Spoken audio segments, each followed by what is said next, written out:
Hi guys, welcome back. Hike your own hike. How much isn't that being said? And in today's video, I'm going to translate that into hike your dog's hike. And I'm going to give you 10 tips on how to make the best out of hiking or backpacking with your dog. Tip number 1. Make sure that you are sure that dogs are allowed and what are the rules. If you are going hiking in a unknown area that is new to you, to your dog, first time that you're having a dog, always make sure that you're doing a little check on what are the rules in, for example, nature reserves that you are passing, national parks, stuff like that, to see are dogs allowed, and if they are they allowed off leash, should they be on leash, are there specific parts where they are allowed, specific parts that they are not allowed. If you are pretending to take a break in a restaurant, is your dog allowed over there? So just a few little things to keep in mind if you're exploring new areas, to make sure that your dog is allowed and what our rules are. Tip number 2. Plan your hike or backpacking trip around water. Especially when it is summertime or you are living in a hot country, so to say, where it becomes really warm, especially in summertime.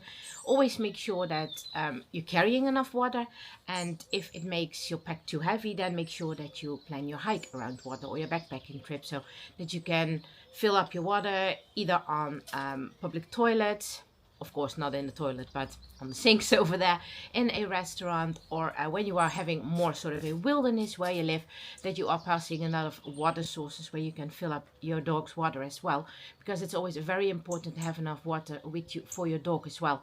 And if you have to rely on water sources out in nature, always make sure that you have a decent water filter with you. Tip number 3. If there is some wildlife in the area where you are planning to go out in the outdoors, make sure that you know that kind of wildlife. And I do not mean just meet them personal, but if you know that there are wild boar, for example, if you know that there are bears active, make sure that you always are aware of how to behave when you are meeting one of those animals, how your dog is going to react to those animals. And that, of course, can be a question if it is new to your dog, but always make sure that if there is wildlife in the area where you are hiking or backpacking in, make sure that you have your dog close to by you on a leash, or make sure that he or she really listens well, that if you call him or her back, that she absolutely will do that. And know by yourself how to behave, that for example, when you are meeting wild boar, one of the things is do not run away. Probably the same would be for bears. I'm not aware of bear rules, so to say, or how to behave in cases that you're meeting a bear. But for wild boar, for example, you shouldn't run away. So make sure that you know those little things. And there is wildlife that is not that harmful. For example, deer. 99.9% out of time, nothing is going to happen. But yeah, just make sure how to react when there is wildlife nearby, and that you know your dog's reaction as well, or that you can anticipate on it when things happen unsuddenly. Tip number 4. Make sure that you know how to use first aid on your dog. And it doesn't have to be a very big injury, but just some little tiny injuries, bruises, scratches, little cuts, that you know how to treat them. And in case your dog gets overheated or gets hypothermia, that you know how to react well. And those are just basic skills that you have to know, in my opinion, need to know when you are taking your dog out in the outdoors. So follow a course on dog first aid, or make sure that you read enough information about that on the internet. Practice on your dog, because not every dog likes it when a bandage is wrapped around their paw or something, or they have to wear a muzzle. Always practice on that one, so that if it's needed, you know how to act well. Tip number 5. Be aware of dangers on the trail that you are deciding to go for a hike on. And it can be wildlife, like I mentioned before, but it's also like the terrain that you are hiking in. Is it very rocky? Does it have steep cliffs? Does it have dangerous gorges, for example, with rapidly flowing water? Stuff like that. And make sure that you are prepared well when you're taking your dog out on the trail, because getting yourself out of a dangerous situation is always a little bit easier than taking you and your dog out of it, especially when you're having a big dog. So make sure that you are aware of the dangers and that you know the terrain that your hiking or backpacking trip is going through. Tip number 6. Know where the nearest vet is. What I always do when I go hiking or backpacking is that I always search in advance to the nearest vet, and I save their phone number in my phone.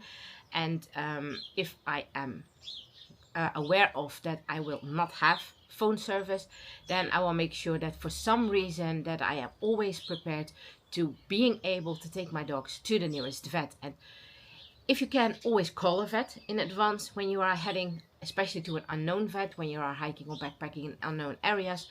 But if you can't call them, just go there. If there is an emergency, they will help you. There won't be any vet that says, no, you have to wait, or you have to call and you can come back in an hour. If there is a actually emergency situation, every vet will help you.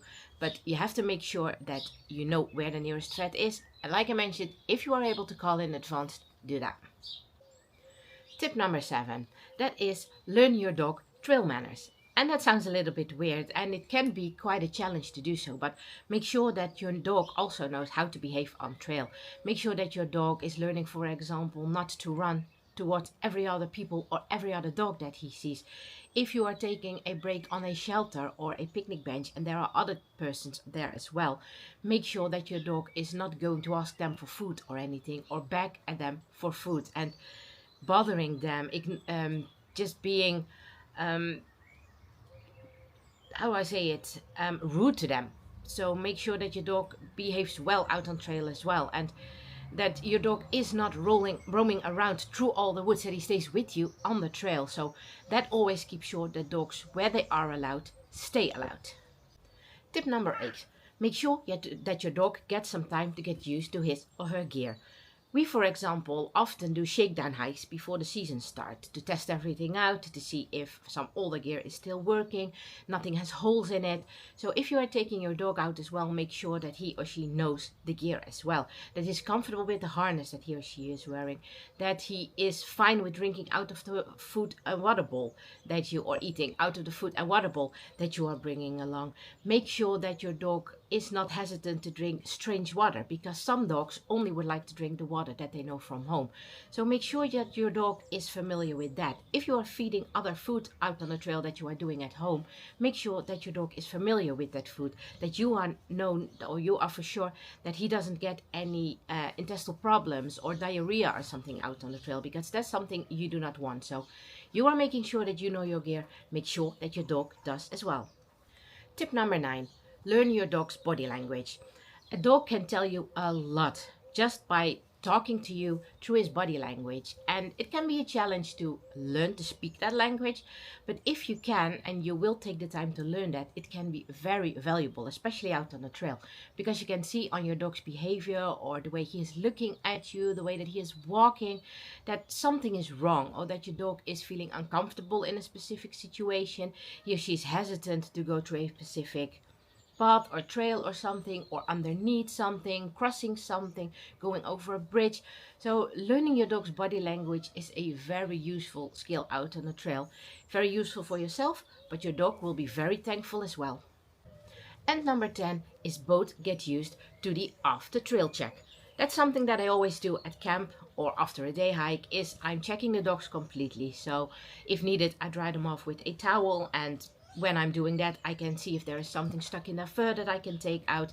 I'm checking their paws to see if there are any cuts on there or any rough spots that I can treat with paw balm. I check them on ticks. So little things like that.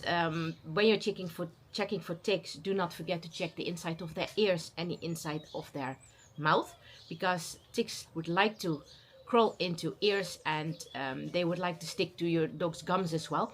So those are always spots to be very careful and check very well. Also armpits, between the paws, stuff like that. So make sure that both of you get used to that, and you make a sort of a common thing that just happens after every trail. So you know how to do it, you do not forget it, and your dogs get used to it as well.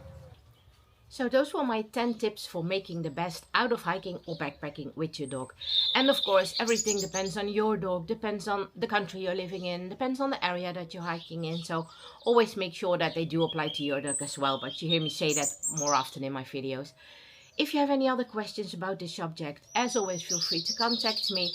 And if you like this video, give us a like, subscribe to the channel and notify the alarm bell, because the backpacking season of 2024 is coming closer. So a lot of nice content is coming up, because we have a lot of nice things planned. So make sure that you are joining us on our adventures this year. And then I would like to say, enjoy the outdoors. We'll catch you on the next trail. Goodbye.